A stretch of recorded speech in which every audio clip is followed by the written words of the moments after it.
प्रिय भक्तों, कुबेर भगवान धन के स्वामी हैं।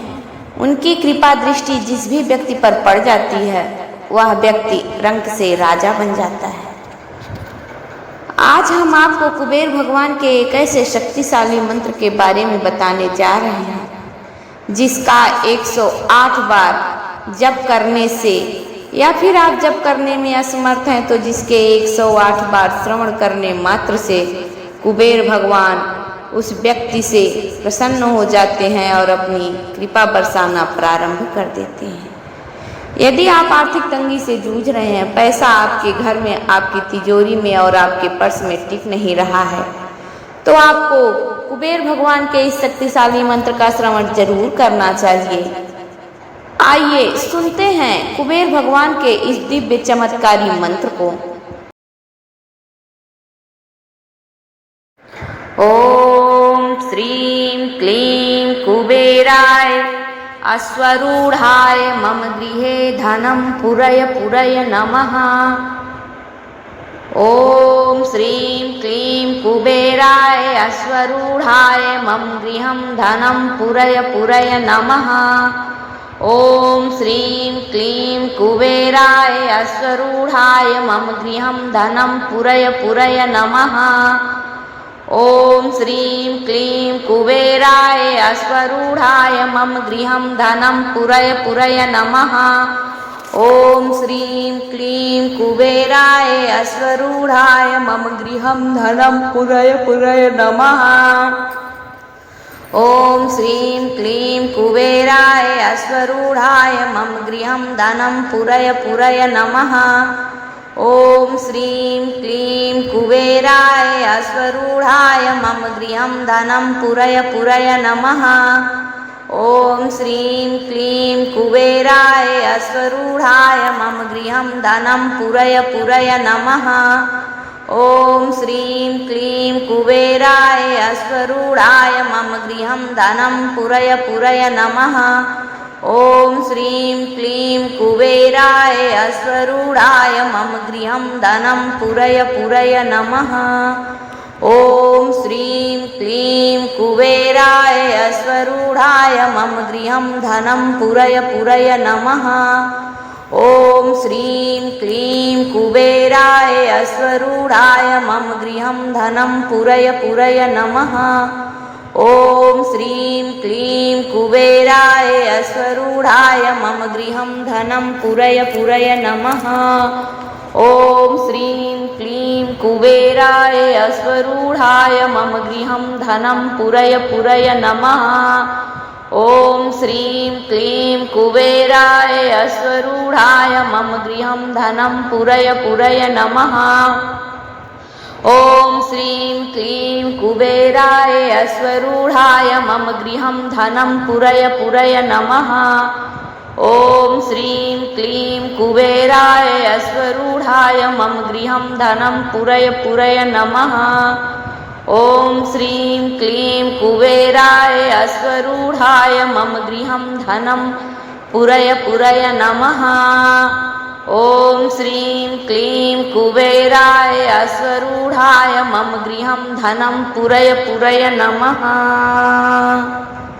ओम श्रीं क्लीं कुबेराय अश्वरूढ़ाय मम गृहं धनं पुरय पुरय नमः।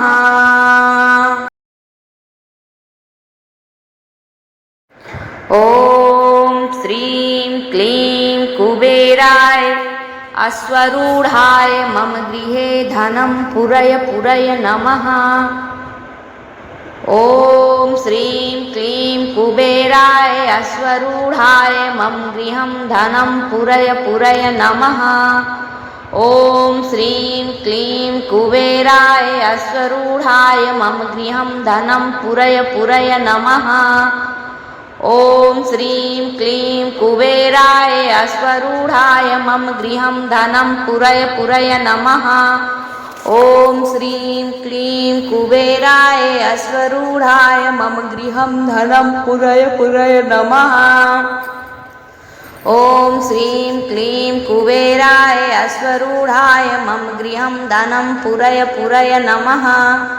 ओम श्रीं क्लीं कुबेराय अश्वरूढाय मम गृहं धनं पूरय पूरय नमः।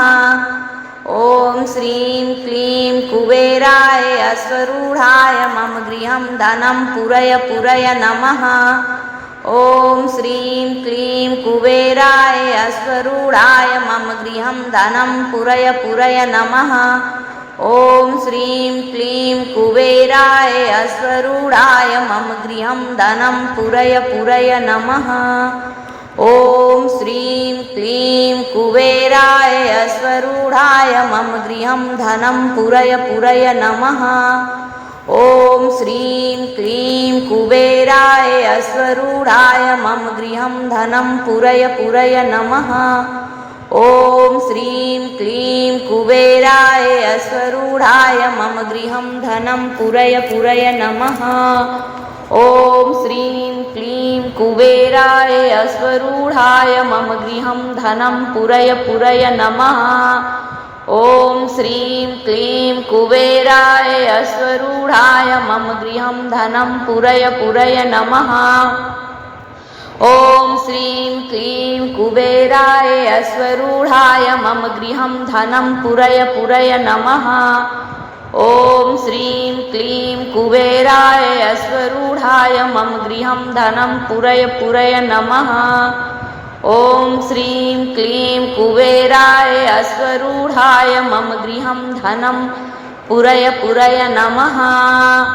ॐ श्रीं क्लीं कुबेराय अश्वरूढाय मम गृहं धनं पूरय पूरय नमः। ॐ श्रीं क्लीं कुबेराय अश्वरूढाय मम गृहं धनं पूरय पूरय नमः। ॐ श्रीं क्लीं कुबेराय अश्वरूढाय मम गृहे धनं पूरय पूरय नमः। ॐ श्रीं क्लीं कुबेराय अश्वरूढाय मम गृहं धनं पूरय पूरय नमः। ॐ श्रीं क्लीं कुबेराय अश्वरूढाय मम गृहं धनं पूरय पूरय नमः। ॐ श्रीं क्लीं कुबेराय अश्वरूढाय मम गृहं धनं पूरय पूरय नमः। ॐ श्रीं क्लीं कुबेराय अश्वरूढाय मम गृहं धनं पूरय पूरय नमः। ॐ श्रीं क्लीं कुबेराय अश्वरूढाय मम गृहं धनं पूरय पूरय नमः। ॐ श्रीं क्लीं कुबेराय अश्वरूढाय मम गृहं धनं पूरय पूरय नमः। ॐ श्रीं क्लीं कुबेराय अश्वरूढाय मम गृहं धनं पूरय पूरय नमः। ॐ श्रीं क्लीं कुबेराय अश्वरूढाय मम गृहं धनं पूरय पूरय नमः। ॐ श्रीं क्लीं कुबेराय अश्वरूढाय मम गृहं धनं पूरय पूरय नमः। ॐ श्रीं क्लीं कुबेराय अश्वरूढाय मम गृहं धनं पूरय पूरय नमः। ॐ श्रीं क्लीं कुबेराय अश्वरूढाय मम गृहं धनं पूरय पूरय नमः। ॐ श्रीं क्लीं कुबेराय अश्वरूढाय मम गृहं धनं पूरय पूरय नमः। ॐ श्रीं क्लीं कुबेराय अश्वरूढाय मम गृहं धनं पूरय पूरय नमः। ॐ श्रीं क्लीं कुबेराय अश्वरूढाय मम गृहं धनं पूरय पूरय नमः। ॐ श्रीं क्लीं कुबेराय अश्वरूढाय मम गृहं धनं पूरय पूरय नमः। ॐ श्रीं क्लीं कुबेराय अश्वरूढाय मम गृहं धनं पूरय पूरय नमः। ॐ श्रीं क्लीं कुबेराय अश्वरूढाय मम गृहं धनं पूरय पूरय नमः। ॐ श्रीं क्लीं कुबेराय अश्वरूढाय मम गृहं धनं पूरय पूरय नमः। ॐ श्रीं क्लीं कुबेराय अश्वरूढाय मम गृहं धनं पूरय पूरय नमः।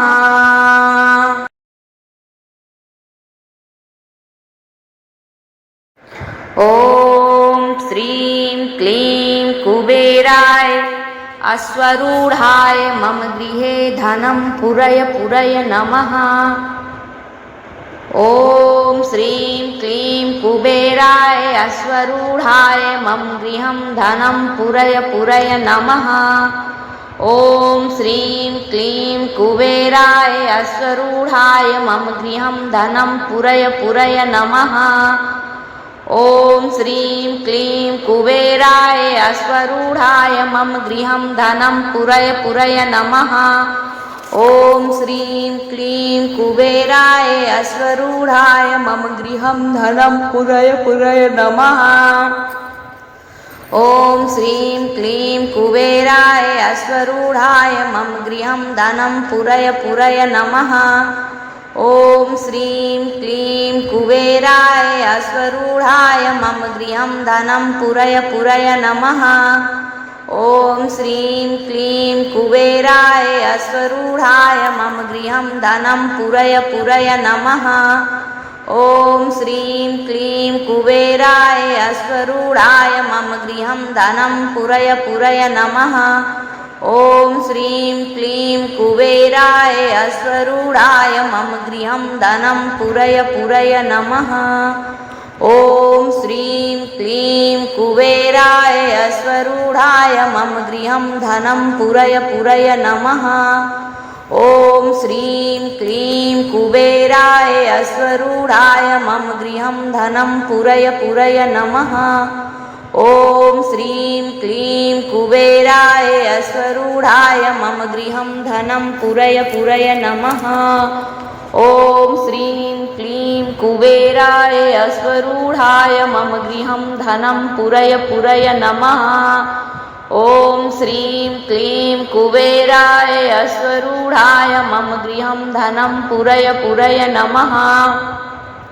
ॐ श्रीं क्लीं कुबेराय अश्वरूढाय मम गृहं धनं पुरय पुरय नमः। ॐ श्रीं क्लीं कुबेराय अश्वरूढाय मम गृहं धनं पुरय पुरय नमः। ॐ श्रीं क्लीं कुबेराय अश्वरूढाय मम गृहं धनं पुरय पुरय नमः।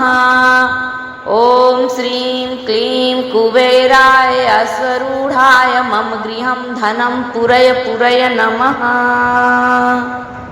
ॐ श्रीं क्लीं कुबेराय अश्वरूढाय मम गृहं धनं पुरय पुरय नमः।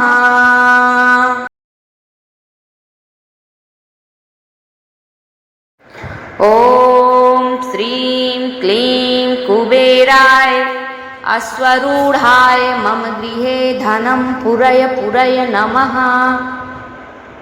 ॐ श्रीं क्लीं कुबेराय अश्वरूढाय मम गृहं धनं पुरय पुरय नमः। ॐ श्रीं क्लीं कुबेराय अश्वरूढाय मम गृहं धनं पुरय पुरय नमः।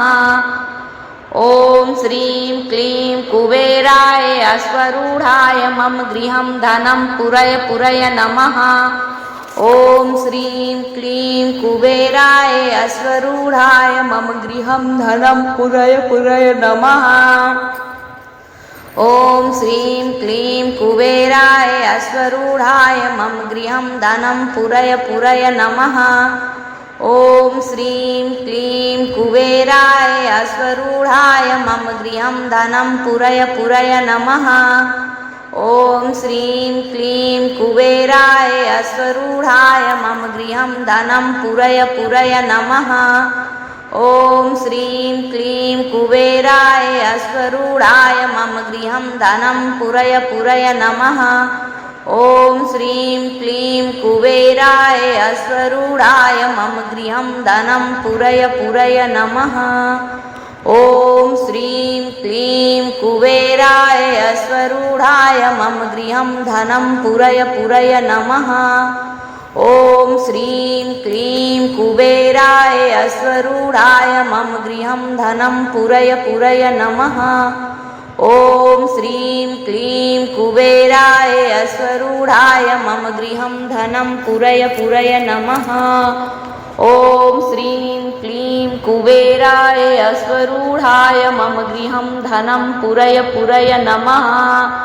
ॐ श्रीं क्लीं कुबेराय अश्वरूढाय